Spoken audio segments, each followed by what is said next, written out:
Marwadi university మంచి భవిష్యత్తు కోసం తెలుగు విద్యార్థులు ఇష్టపడే యూనివర్సిటీ. కాల్ 9059052378 9059052379. అందరికీ నమస్కారం. నేను Swarupa Potlapalli. Welcome to trending topic.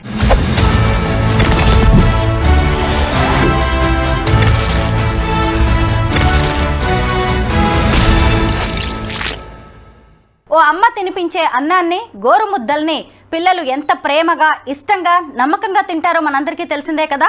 కానీ సంగారెడ్డి జిల్లా అమీన్పూర్లోని రాఘవేంద్ర కాలనీలో ఓ తల్లి తన బిడ్డలను చంపేసింది.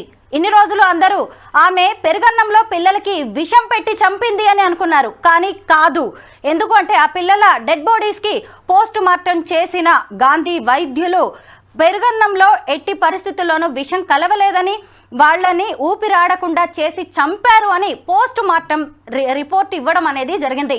మీరందరూ కూడా గత కొద్ది రోజులుగా వింటూనే ఉండొచ్చు కదా. మార్చి 27వ తేదీన ఈ ఘటన జరిగింది. అలాగే చెన్నయ్య, రజిత వీళ్ళిద్దరూ కూడా భార్య భర్తలు. వీళ్ళిద్దరికి 13 ఏళ్ల క్రితం పెళ్ళైంది. వారికి 3 పిల్లలు ఉన్నారు.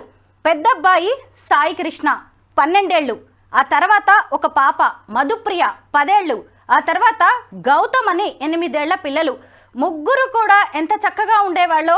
చిన్న కుటుంబం, చక్కగా ఉండే కుటుంబం. కానీ ఈ మధ్య వారి మధ్యలోకి ఇంకొక వ్యక్తి ప్రవేశించాడు. అతనే శివ. ఇప్పుడు ఈ రజిత 10th క్లాస్ గెట్ టుగెదర్కి వెళ్ళాలి అనుకుంది. అప్పుడే ఆమె 10th క్లాస్ తన 10th క్లాస్ మేట్ అయిన శివతో మళ్ళీ పరిచయం అనేది ఏర్పడింది. ఇక కాల్స్, చాటింగ్ లాంటివి మొదలయ్యాయి. అది కాస్త మళ్ళీ ప్రేమగా మారింది. ఇంతకీ ఇటు చూస్తేనేమో రజితకి పెళ్ళై 3 పిల్లలు, తన క్లాస్మేట్ అయిన శివకేమో కనీసం పెళ్లి కాలేదు. అలా మళ్ళీ వాళ్ళు పాత జ్ఞాపకాలని గుర్తు చేసుకున్నారు, మళ్ళీ ప్రేమలో పడ్డారు, కలిసి జీవించాలి అనుకున్నారు. అయితే ఇక్కడ శివ ఒక కండిషన్ పెట్టాడు. నీ 3 పిల్లల్ని వదిలేసి వస్తే నేను నిన్ను మళ్ళీ పెళ్లి చేసుకుంటాను అన్నారు. దాంతో వీళ్ళిద్దరూ కలిసి ఓ స్కెచ్ వేశారు. ఈ 3 పిల్లలు లేకపోతే ఎలాగైనా తన భర్తను ఏమార్చి మళ్ళీ శివ దగ్గరకు వెళ్ళి తను కొత్త జీవితాన్ని ప్రారంభించవచ్చు అనుకుంది రజిత.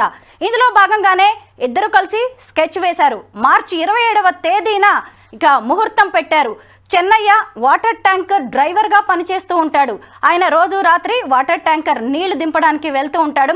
అలా మార్చి 27వ తేదీన ఇంట్లో భోజనం చేసి, పిల్లలతో కలిసి భోజనం చేసి ఆయన బయటకు వెళ్ళిపోయాడు. ఆ తర్వాత రాత్రి 12 గంటల టైంలో ఆయన వెనక్కి వచ్చారు.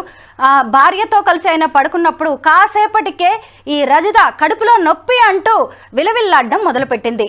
అయ్యో ఏం జరిగింది అంటే, నేను తిన్న ఫుడ్లో పాయిజన్ ఏదో కలిసినట్టుంది, పెరుగన్నం తిన్నాము అని ఆమె చెప్పింది. దాంతో అయ్యో నీతో పాటు పిల్లలు కూడా తిన్నారు కదా, ఇప్పుడు వాళ్ళ పరిస్థితి ఎలా ఉందో చూద్దాము అంటూ పక్క రూమ్లోనే పడుకున్న పిల్లల్ని చూస్తే, అంటే 2 పిల్లలేమో పక్క రూమ్లో పడుకున్నారు, ఒక బాబు మాత్రం వీళ్ళతోనే పడుకుని ఉన్నాడనమాట. అయితే ఆ 3 పిల్లల్ని చూసినప్పుడు 3 కూడా చనిపోయి ఉన్నారు. అప్పటిదాకా ఈమె రజిత ఏం కలరింగ్ ఇచ్చిందంటే, నేను తిన్న ఫుడ్డే పిల్లలు కూడా తిన్నారు కాబట్టి ఆ ఫుడ్లో పాయిజన్ కలిసింది, ఆ పెరుగన్నంలో పాయిజన్ కలిసింది, ఫుడ్ పాయిజనింగ్ వల్లే పిల్లలు చనిపోయారు అని చెప్పి ఆమె ఒక పెద్ద సీన్ క్రియేట్ చేసింది. వెంటనే చెన్నయ్య భార్యను తీసుకొని హాస్పిటల్కి వెళ్ళాడు, పిల్లల్ని కూడా తీసుకువెళ్ళారు. తీరా చూస్తే అక్కడ నిజమే ఫుడ్ పాయిజనింగ్ జరిగి పిల్లలు చనిపోయింది అనుకున్నారు. అయితే వీళ్ళు పోలీసులకు కంప్లైంట్ చేయడం, పోలీసులు రావడం, దీని మీద ఒక ఇన్వెస్టిగేషన్ అనేది మొదలైంది. నిజంగానే ఫుడ్ పాయిజనింగ్ జరిగిందా అని ఇన్వెస్టిగేషన్ మొదలుపెట్టారు. పిల్లల పోస్ట్ మార్టం రిపోర్టు చూస్తే అందులో ఊపిరాడకుండా చేసి చంపారు అని తేలింది. అంటే ఏంటి అంటే, ఇంట్లో ఉన్నది ఎవరు? రజిత. తర్వాత పోలీసులు మొత్తం ఇన్వెస్టిగేషన్ మొదలుపెట్టగా ఆమెకు శివ అనే వ్యక్తితో కొంత అఫైర్ నడుస్తున్నట్టుగా తెలిసింది. ఆమెను అదుపులోకి తీసుకొని ప్రశ్నించగా ఆ రోజు రాత్రి ఏం జరిగిందో ఆమె నోటితోనే పోలీసులు చెప్పించారు. ముఖ్యంగా ఆ రోజు రాత్రి అలా వాటర్ ట్యాంకర్ పని మీద చెన్నయ్య వెళ్ళగానే నిద్రపోతున్న 3 పిల్లల్ని కూడా టవల్తో ఊపిరాడకుండా చేసి రజిత చంపేసింది. పైగా వాళ్ళు నిద్రపోతున్నట్టుగా భర్త వచ్చేసరికి మొత్తం అక్కడ సీన్ క్రియేట్ చేసి పెట్టింది. ఇదంతా కూడా ఆమె ఎవరి కోసం చేసిందో తెలుసా? ప్రియుడితో కలిసి బతకడానికి. అసలు ఆమె చేసింది ఏమైనా చిన్న నేరమా? పోలీసులు ఇది మొత్తం సాక్ష్యాధారాలతో అన్ని సేకరించి ఇటువైపు చూసినప్పుడు ఈ రజితను, అలాగే ఆమె ప్రియుడైన శివని కూడా అదుపులోకి తీసుకున్నారు. పోలీస్ స్టేషన్కి ఆమెను తీసుకువెళ్ళడం, తీసుకురావడం అనే విజువల్స్ కూడా ఈ మధ్య బాగా వైరల్ అయ్యాయి. అయితే ఆ తర్వాత ఈ ఇన్సిడెంట్ మీద ఆమె భర్త చెన్నయ్య మాట్లాడడం అనేది జరిగింది. వీళ్ళిద్దరికి మధ్య దాదాపు 20 ఏళ్ల వయసు గ్యాప్ ఉన్నట్టుగా కనిపిస్తోంది.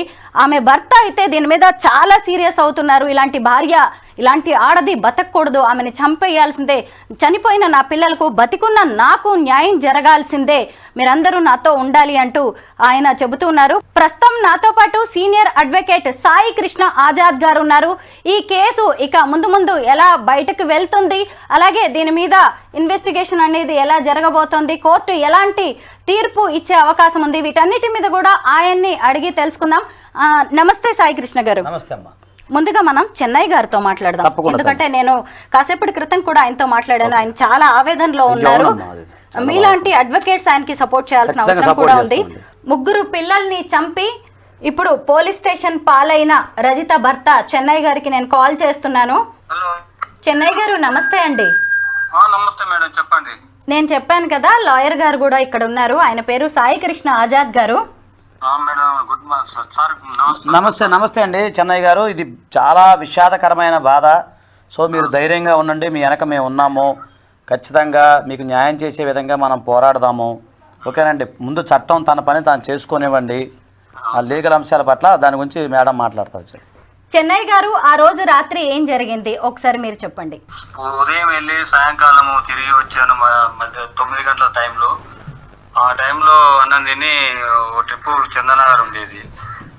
ఆ చందనగర్ ట్రిప్కి వెళ్దామని అక్కడనే ఉన్నా. అన్నం తిని పోయిన, బయటికి వెళ్ళిన తర్వాత చందనగర్ పోయి కాల్ చేసి వచ్చాను. ట్యాంకర్ కాల్ చేసి వచ్చిన తర్వాత డోర్ వచ్చిన 11-22 నిమిషాలు అయిన ఉన్నది. ఆ టైంలో డోర్ కొట్టే మా భార్య డోర్ తీసింది. నేను ఇంట్లోకి వెళ్ళాను. నేను పండుకుంటా అంటే పండుకోరా, నేను పండుకుంటా అని పండుకున్నాం. పండుకున్న తర్వాత 2-2:30 ప్రాంతంలో మా భార్య గొంతుబాయ్ అని అన్నది. నేను లేచి మా భార్యను చూస్తే గొంతు పోతుంది అని చెప్తున్నది. గొంతు ఏమైందా అని చెప్పి అని నేను పక్కన వాళ్ళ నీళ్ళని పిలిచాను. గేటు తీసుకొని పోయి పిలిస్తే వాళ్ళు జర లేట్గా లేచారు. నా కొడుకును పోయి సాయికృష్ణను పోయి మా అబ్బాయిని పోయి సాయికృష్ణ మీ అమ్మ ఎక్కడ చేస్తుంది అని చెప్తే ఆ లోపే మా పిల్లలు చనిపోయి ఉన్నారు సార్ మేడం. అయ్యో, ఆ లోపలనే చనిపోయి ఉన్నారు. బిగ్గర అయిపోయారు. కూలర్ గాలికి బిగ్గర కూలర్ గాలికి బిగ్గర అయిపోయింది. అంత చక్కగా ఉన్న పిల్లలు అలా చనిపోయారు అనేసరికి మీకు ఎలాంటి అనుమానం రాలేదా అండి? మేడం, ఈమె వాళ్ళు అందరు ఏదో తీసుకున్న ప్రయత్నం తీసుకున్నా, ఏం తీసుకున్నదో ఇప్పుడు నా మీదకి వస్తుంది కదా మేడం. ఈమెను బతికియండి అని నేను అరిశాను సార్ మేడం. పక్కన వాళ్ళు అందరు వచ్చి కారులో తీసుకుపోయి ఆడ హాస్పిటల్లో అడ్మిట్ చేశాను ఖమ్మం దగ్గర. మరి ఇప్పుడు మీకు ఆవిడికి పెళ్ళయి 13 ఏళ్ళు కదా, గతంలో ఆమె ప్రవర్తన ఎలా ఉండేది? బాగా ఉండేది మేడం. గెట్ టుగెదర్ పార్టీ అని పెట్టుకున్నారు. ఎప్పుడు పెట్టుకున్నారో ఆ పార్టీ పెట్టినప్పటి నుంచి రజిత మాటలు వేరే మాట్లాడుతుండే మేడం. పిల్లలను కొడుతుండేది అప్పుడప్పుడు. ఎన్ని రోజులుగా జరుగుతోందండి ఇదంతా? లేదు, నాకు 3 నెలల నుంచి నాకు డౌట్ మేడం. అంతకుముందు మేము 13 సంవత్సరాలు ఉన్నప్పుడు మేము ఇంత మంచి ఉండి 3 పిల్లలను అన్నాక 13 సంవత్సరాల మధ్యలో మరి ఎవడొచ్చుండు ఏంది నాకు తెలియదు మేడం. చూడండి, మనం ఎట్లా చెప్తాం? ఈ శివ అనే వ్యక్తి పేరు కూడా మీరు ఎప్పుడు వినలేదా? వినలే మేడం, నాకేం తెలియదు. ఉదయం నేను లేచినాక నా పని ఏందో నేను చూసుకునే వరకు పోయి మధ్యాహ్నం వచ్చిన రూపాయి కూడా మా భార్య అకౌంట్లకే వచ్చేది. ఆ అకౌంట్ లకు ఒక సాఫ్ట్వేర్ జాబ్ చేసిన ఆయన, సార్ నాకు అకౌంట్ లో డబ్బులు రాలేదంటే ఆయన ఎట్లా లింక్ చేసి పెట్టిండు, నా అకౌంట్ లో డబ్బులు ఆమె అకౌంట్ లకే పోయేది మేడం. అంటే ఇంట్లో అంతా కూడా డబ్బు వ్యవహారాలన్నీ కూడా ఆవిడే చూసేది, కష్టపడ్డం వరకే మీ పని. డబ్బులన్నీ కూడా ఆమె అకౌంట్ లోకే పోయేది. నాకు చేసిన కష్టం చేస్తే ఈ రోజు ఇన్ని వచ్చినాయి అని చెప్పి మళ్ళీ అడిగేది. సాయంకాలం పోయి అడిగేది, వచ్చినవి అనేది, ఇంత అయింది లెక్క అని చెప్పేది. సరేలే అని నేను అనేది. అంతవరకు మంచిగా ఉన్నాం మేడం. మరి గెట్ టుగెదర్ పార్టీకి పోయి వచ్చినాకనే రజిత ఏదో మాటలు తేడాగా ఉన్నాయని మాట్లాడుతుంటే ఎవర్రా మాట్లాడేదని అంటే మా ఎండి మేడం, మా నజ మేడం అని చెప్తుండేది. పేరెంట్స్ అని ఏదో ఒకటి చెప్తుండేది. ఆమె ఏం జాబ్ చేసేదండి? టీచర్ చేసేది మేడం. టీచర్ గా, ప్రైవేట్ టీచర్ కదా. పేరెంట్స్ డౌట్ ఉంటే చెప్తారు, అడుగుతారు కదా మేడం. మేము కూడా మా పిల్లలకు డౌట్ ఉంటే మా టీచర్లకు ఫోన్ చేసి అడిగేది ఏదైనా డౌట్ ఉంటే. అట్లాంటప్పుడు ఎవరమైనా వాడతాం కదా అని నేను ఆలోచనతో ఉన్నా మేడం. నాకు అనుమానం రాకుండా చేసింది మేడం నా భార్య. షాక్ ఇచ్చింది, మొత్తం గొంతు కోసేసింది, నన్ను నిలువున ముంచేసింది మేడం. అయితే ఇప్పుడు అన్నంలో విషం కలవడం వల్లే ఈ పిల్లలు చనిపోయారు, రజిత ఆరోగ్యం కూడా బాలేదు అనుకున్నారు కదా, మరి ఈ శివ అనే వ్యక్తి వ్యవహారం ఎలా బయటపడింది, పోలీసులు ఎలా కనిపెట్టారు ఇదంతా? మేడం మా భార్య హాస్పిటల్ కి తీసుకుపోయి రావడే 15 నిమిషాల్లోనే వచ్చింది సార్. అది మందు తాగితే 2 రోజుల దాకా లేవరంట మేడం. 1 రోజు 2 రోజుల దాకా మత్తు కోమాలో పోయినట్టే ఉంటారంట, చెప్పలేరు కదా. 15 నిమిషాల తర్వాత అప్పటికే నన్ను పోలీసు వాళ్ళు తీసుకెళ్లారు. అడిగాను నేను, ఈమె సవ బతుకులు ఉంది, ఎట్లుందబ్బా అని మేడం అడిగాను. సార్ నేను ఎంత ఖర్చు అయినా సరే బతికియండి అని చెప్పాను హాస్పిటల్ వాళ్ళకు. వాళ్ళు చేశారు, అలా ప్రయత్నం వాళ్ళు చేశారు, ఆమె బతికింది. ఆ బతికినందుకే నాకు శిక్ష వల్లే మేడం. నేను చేయలేదు తప్పు, ఆ తప్పు నా భార్యనే చేసింది, ఆమెనే చేసింది. ఆమె ఏం చేసింది, ఎట్లా చేసింది కూడా నాకు తెలియదు. చూడండి నేను ఎంత చెప్పాలి మేడం. పిల్లలు ముగ్గురిని ఎందుకు చంపాల్సి వచ్చిందండి? ముగ్గురిని ఎందుకు చంపాలంటే ఆమెకు తెలియాలి మేడం. నాకు ఎట్లా తెలుస్తుంది? నాకు తెలిస్తే నేను ఇంతవరకు నా పిల్లల్ని నేను బతికించుకోలేకపోయినా. నిజమే, కరెక్టే. ఇప్పుడు ఇంతకీ ఆస్తి కోసమే ఇదంతా చేసిందంటారా? ఆస్తి ఎంత ఉందండి మీకు? నాకు 4 ఎకరాలు భూమి ఉంది, 2 ప్లాట్లు ఉన్నాయి, ఓ ట్రాక్టర్ ఉన్నది, ఇల్లు ఉంది, అన్ని ఉన్నాయి అమ్మ. అబ్బా, ఆర్థికంగా అన్ని విధాలుగా చక్కటి కుటుంబం అండి. అటు ఆమె ఉద్యోగం చేస్తుంది, మీరు చక్కగా వాటర్ ట్యాంక్ పని చేస్తున్నారు. 6,000 జీతం 7,000 జీతం మేడం ఆమెది. ఏం చదువుకుందండి ఆవిడ? ఇంట్లో ఉండలేకపోతున్నా అని పోయి ఆమె 6,000 7,000 జీతం, ఆ జీతం తెచ్చినా నాకేం ఇవ్వకపోయేది. నేను రోజుకో 3,000 4,000 సంపాదన సంపాదించుకునేది ట్యాంకర్ మీద.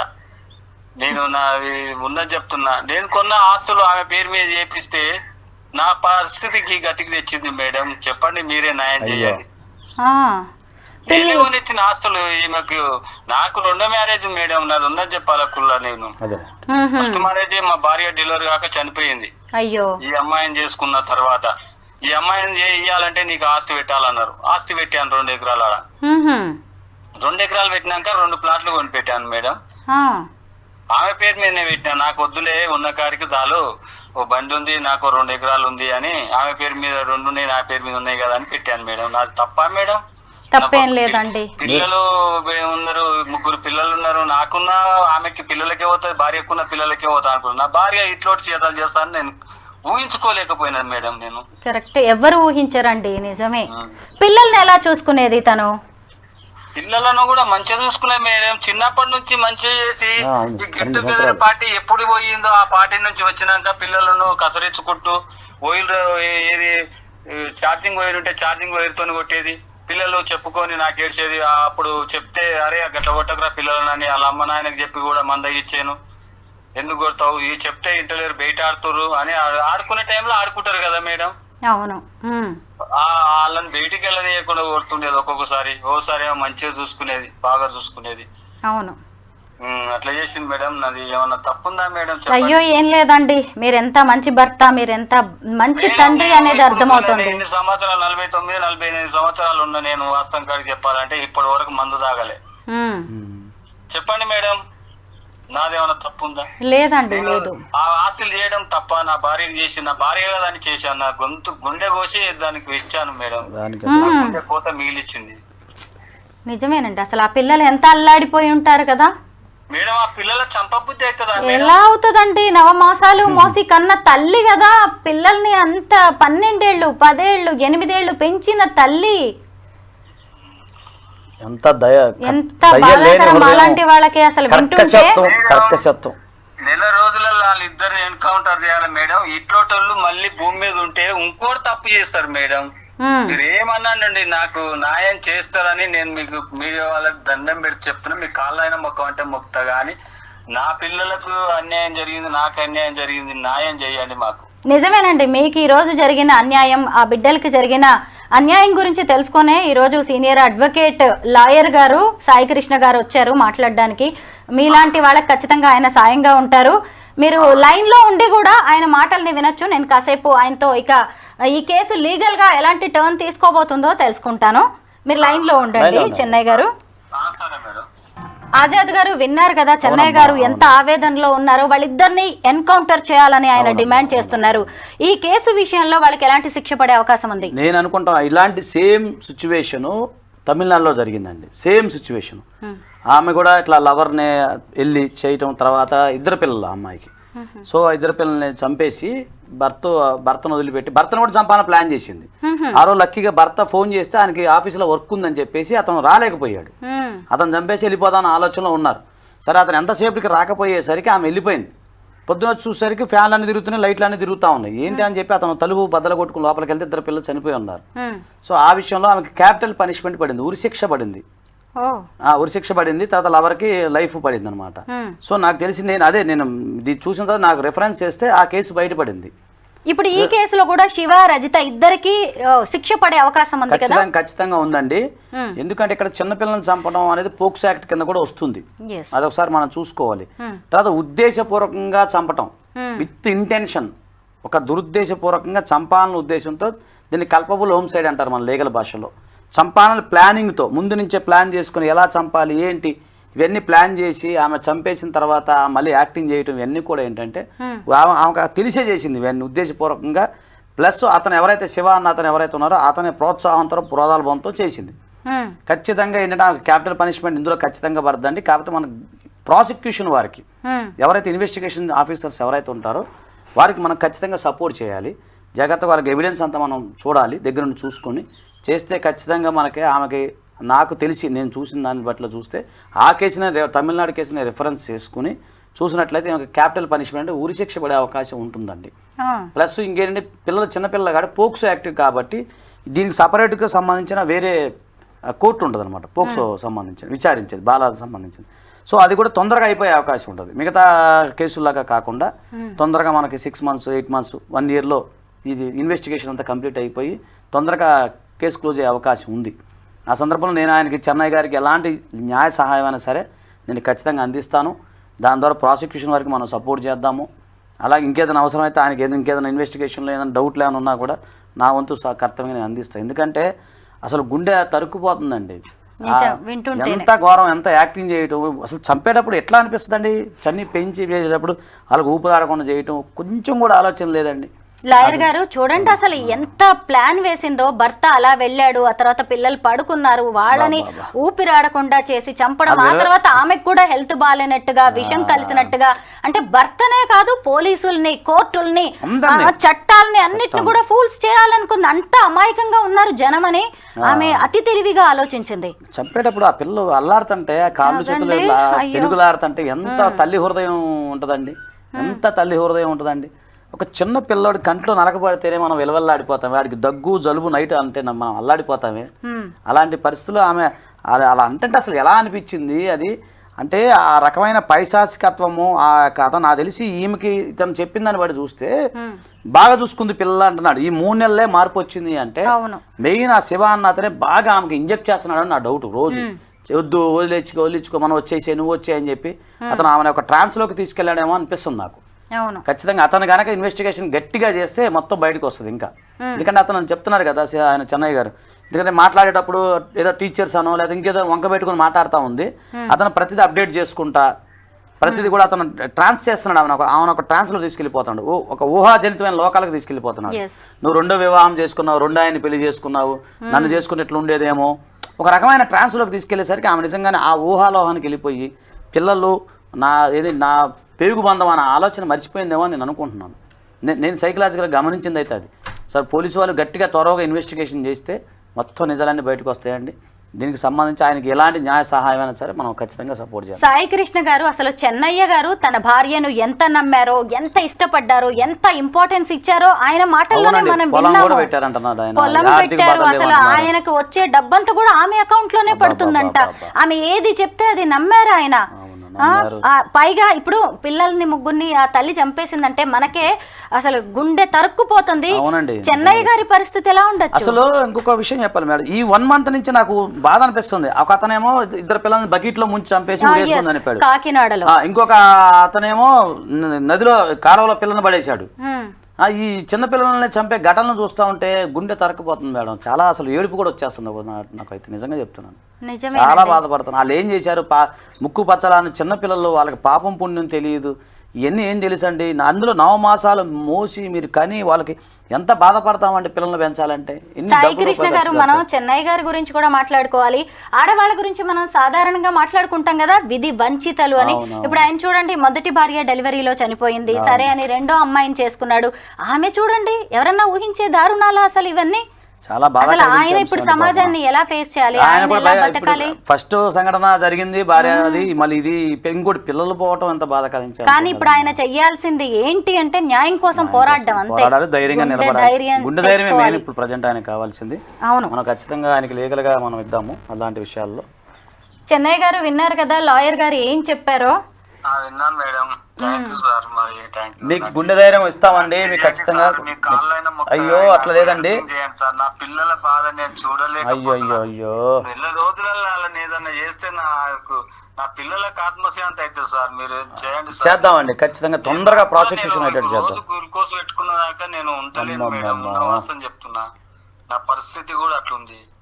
నా పిల్లల కోసము ఇప్పుడు రోజుకు హాస్పిటల్కి వెళ్ళవలసింది. రోజు పొద్దున్నే పోయొచ్చాను హాస్పిటల్ కు. మానసికంగా వేదన ఉంటుంది మేడం, అది చెప్పలేదు కాదు, ఇక చెప్పలేము మనం దానికి మాటలు. నేను తప్పు, నా భార్య కదా నా పిల్లలకు పెడుతుంది అని అనుకొని నేను ఆస్తులు చేశాను మేడం. నాది తప్పే మేడం, నేను చేయడం తప్పుందా మేడం? ఏం తప్పు లేదండి, మిమ్మల్ని ఎవరు తప్పు పట్టట్లేదు. ఆ వ్యక్తులు, ఆ భార్య కూడా అలా మారిపోతుంది, ఇంత దారుణానికి ఒడిగడుతుందని మీలాంటి వాళ్ళు కూడా ఊహించలేదు.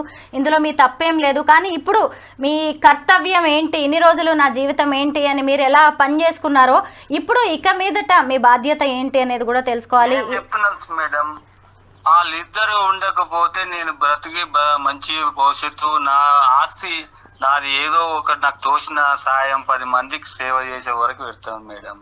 అంతే, మీరైతే ధైర్యంగా ఉండండి, మీ ఆరోగ్యం జాగ్రత్త. ఎందుకంటే ఈరోజు మానసికంగా, శారీరకంగా అన్ని విధాలుగా మీరు చాలా డౌన్ అయ్యే పరిస్థితి ఉందండి. మీ ఆరోగ్యం జాగ్రత్తగా ఉంటేనే మీరు మీ పిల్లలకి న్యాయం జరగడానికి, వాళ్ళ ఆత్మలు శాంతించడానికి మీరు పోరాడే అవకాశం ఉంటుంది. ధైర్యంగా ఉండండి. పోలీసులు ఏది అడిగినా కానీ దానికి సంబంధించిన ఆధారాలు అన్ని మీరు సబ్మిట్ చేస్తూ ఉండండి. ఇంకా తప్పదు, కొన్నాళ్ల పాటు వాళ్ళకి శిక్ష పడే వరకు మీరు కోర్టుల చుట్టూ, పోలీసుల చుట్టూ తిరగాల్సిన పరిస్థితి ఉండవచ్చేమో, అయినా మీరు వెనకడాల్సింది లేదండి. న్యాయస్థానాలు అన్నీ ఉన్నాయి, మీ వెంటే ఉంటాయి. ఇక జరిగిపోయిన దాన్ని మనం ఏం చేయలేము కాబట్టి జరగాల్సిన దాని గురించి ఆలోచిద్దాం. అంతేనండి, మా సపోర్ట్ ఉంటుందండి చెన్నై గారు. నేను ఇదైన తర్వాత మాట్లాడతాను, ఖచ్చితంగా చేద్దామండి, ఖచ్చితంగా చేద్దాం. నమస్తే చెన్నై గారు, ఉంటామండి. ఓకే సాయి కృష్ణ గారు, ఇలాంటివి మళ్ళీ జరగకుండా ప్రత్యేక చట్టాలు రావాల్సిన అవసరం ఉందంటారా? ఖచ్చితంగా ఉంది మేడం, ఖచ్చితంగా ఉంది. క్యాపిటల్ పనిష్మెంటే దీనికి పరిష్కారం, ఉరిశిక్ష దీనికి పరిష్కారం.